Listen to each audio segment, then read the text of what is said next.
How do you play great chess without opening knowledge? Well, I'm going to teach you. First, I want to say it's day 52 on my journey to 2000, and I win in this game with 89.4% accuracy without knowing anything about my opening. I played it before this opening, but I've never studied it. I've never analyzed it. I played against my cousin over the board with this opening, and he told me some stuff, but I forgot all of it pretty much. And this is the opening. It's the Vienna opening. And the Vienna opening is simple. You just move the king's pawns, and then you bring the knight out. That's it. That's the Vienna. That's it. You can see here, it says the Vienna opening starts with knight c3, which defends the e4 pawn and controls the d5 square.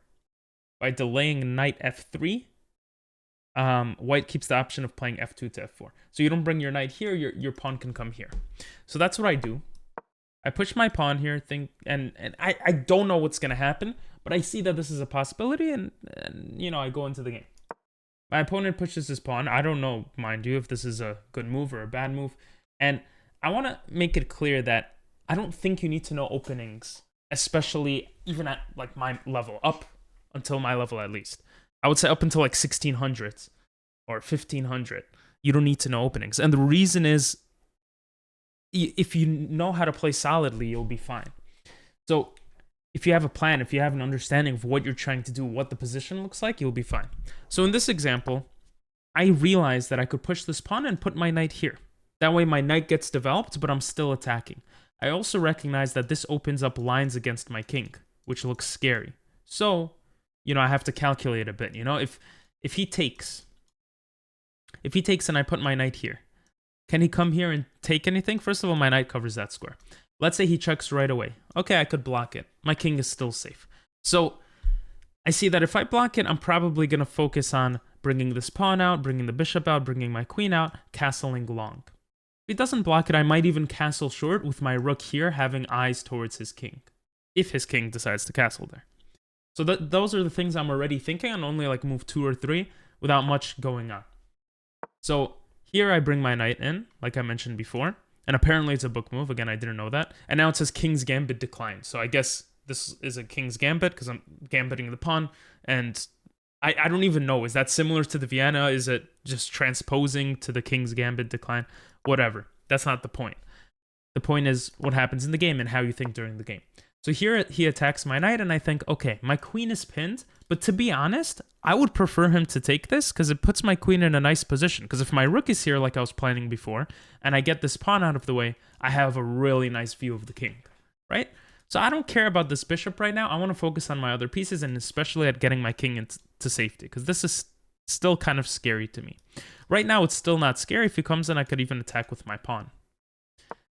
So that's why I bring my bishop. You see, not the best move. The engine says, oh, kick out the bishop. Your queen is pinned. I don't do that.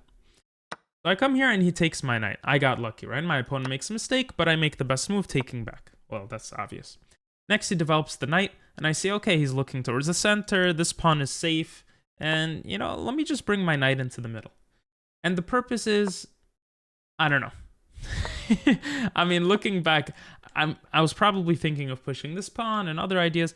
I think I just wanted to get rid of the knight's influence into my position. I didn't like that it was staring into stuff. And again, my plan is to look over here, right? If I could trade off this knight, then my bishop also has eyes here, and I'll have a lot of forces looking at that square, the weak f7 square, and that was my thought process. So here he castles, and I'm like, great! My plan is kind of working, and I take here. And I take here because this forces my opponent to deal with the threat. If they just take back, I take back. And listen, I might not have my rook and queen here, but he's going to have doubled pawns and his king's not going to be as safe. I'm okay with that. My king will also be okay because his queen will be gone. And the game would continue. So that's how I was thinking. He takes my knight instead, and I saw that as well, and I thought, okay, you know, I just take back, and my bishop is still eyeing this, and, you know, I'm still up a pawn. If he takes here, that's fine. I'm just going to continue my plan. I also have to get rid of this bishop to continue my plan of castling, right? I can't castle into check, and maybe I'll trade off the bishops. So that's what I end up doing. I bring my bishop back so he doesn't die, and then I push this pawn forward with the idea of opening up my bishop and kind of scaring my opponent into thinking I'm attacking him. and I bring my bishop. Now this is a mistake because the queen could come and I can't take back, and actually now he has 2 eyes on my bishop, so it kind of ruins all my plans. I'd probably be forced to take, or it says to go back even, which makes sense too. And, you know, if takes, the game continues and the plan kind of falls apart and he's up a pawn. But it's still not like I'm going to lose the game necessarily, right? You could see the elo bar is not that crazy. Anyway, I make that mistake. Then I recognize, oh, the pawn is not defended. But you know what? I'm going to move this bishop here and attack this rook, because this is, after he moved that pawn, a move earlier, he definitely blundered.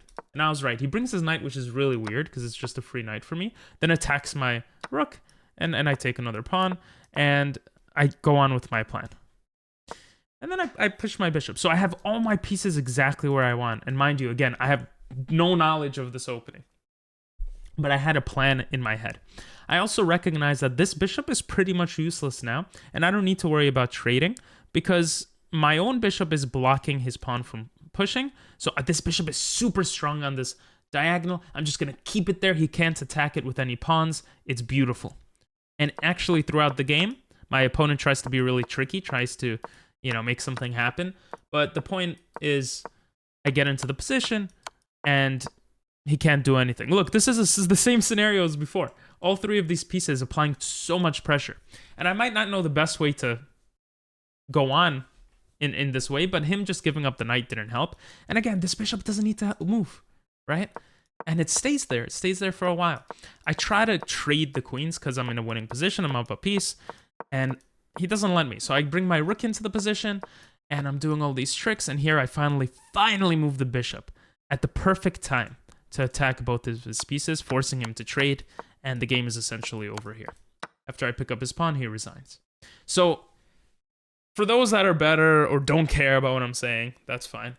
But my point here is that you don't need to have opening knowledge to play great chess. And great chess, I would say, is playing 89.4% accuracy is pretty good, right?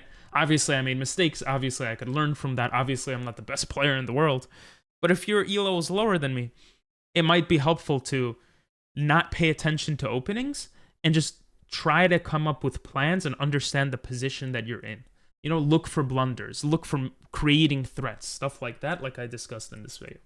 Anyway, in my daily challenge to reach 2,000 in chess, I kind of set a goal for myself on day 50 a few days ago, that every day from day 51 onward, I'm going to try to focus on one thing to learn. So one of those things was from this YouTube video I watched, and Irina here says that you should recognize a game-changing moment and look for all resources that can help you out of your predicament. And she gives us this position from a game from one of her students. And you could pause and think about the position. I encourage you to check out the video. But the idea here is that the student thought that they were going to lose the rook, and kind of just was just in their mind said, okay, I'm losing the rook, and ended up doing something else, like taking this pawn or something. Where in reality, you have to think about what you could do, right? Like, bring more of your pieces to the game when you're in a predicament. In this case, I actually saw the solution, which is, first I considered this bishop move to attack the queen, but I saw it doesn't really work. His other bishop could come in, and I don't know. This knight move is great because it attacks the queen and it deflects the bishop away from the attack on the rook. So something like this could continue the game. And Irina in the video goes on to discuss a position further in the game from all of these things where white could have done something tricky. And again, the point is, you recognize a game-changing moment, you look for all the resources that can help you out of your predicament. So that was really cool and interesting to watch. That's pretty much it for today's video. I hope you enjoyed, and yeah, I'll see you guys next time. Bye-bye.